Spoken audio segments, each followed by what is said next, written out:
हाय दोस्तों, आप लोगों का स्वागत है। मैं यूट्यूब चैनल एस के विद्या पॉइंट पे। इस वीडियो में हम मुहावरा की परिभाषा देखेंगे। ऐसे वाक्यांश जो सामान्य अर्थ का बोध न कराकर किसी विलक्षण अर्थ की प्रतीति कराए मुहावरा कहलाता है।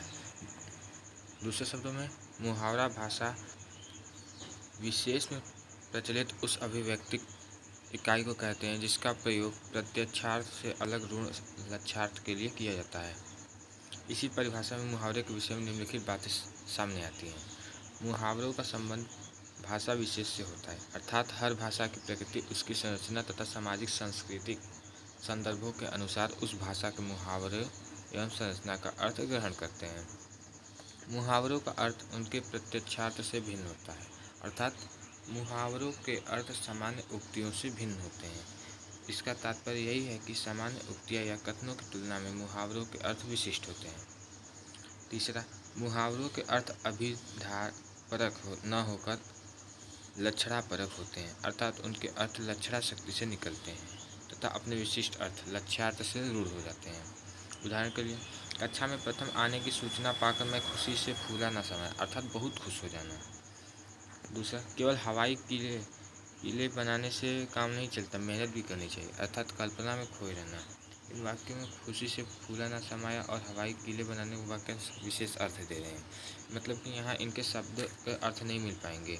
विशेष अर्थ मुहावरे कहलाते हैं। मुहावरा शब्द अरबी भाषा से लिया गया है, जिसका अर्थ होता है अभ्यास। हिंदी भाषा में मुहावरों का प्रयोग भाषा को सुंदर, प्रभावशाली, संक्षिप्त तथा सरल बनाने के लिए किया जाता है। ये वाक्यांश होते हैं, इनका प्रयोग करते समय इनका शाब्दिक अर्थ न लेकर विशेष अर्थ लिया जाता है। इनके विशेष अर्थ कभी नहीं बदलते, ये सदैव एक से ही रहते हैं। ये लिंग, वचन और क्रिया के अनुसार वाक्यों में प्रयुक्त होते हैं। मुहावरा की विशेषता। मुहावरे का प्रयोग वाक्यों के प्रसंग में होता है, अलग नहीं। जैसा कोई कहे कि पेट काटना, तो इससे कोई विलक्षण अर्थ प्रकट नहीं होता। इसके विपरीत कोई कहे मैंने पेट काटकर अपने लड़के को पढ़ाया, तो वाक्य के अर्थ में लाक्षणिकता, लालित्य और प्रवाह उत्पन्न होगा। दूसरा, मुहावरा अपना असली रूप कभी नहीं बदलता, अर्थात उसे परिभाषित शब्दों में अनुदित नहीं किया जा सकता। जैसे कमर टूटना एक मुहावरा है, लेकिन उस स्थान पर कटिभंग जैसे शब्दों का प्रयोग गलत होगा।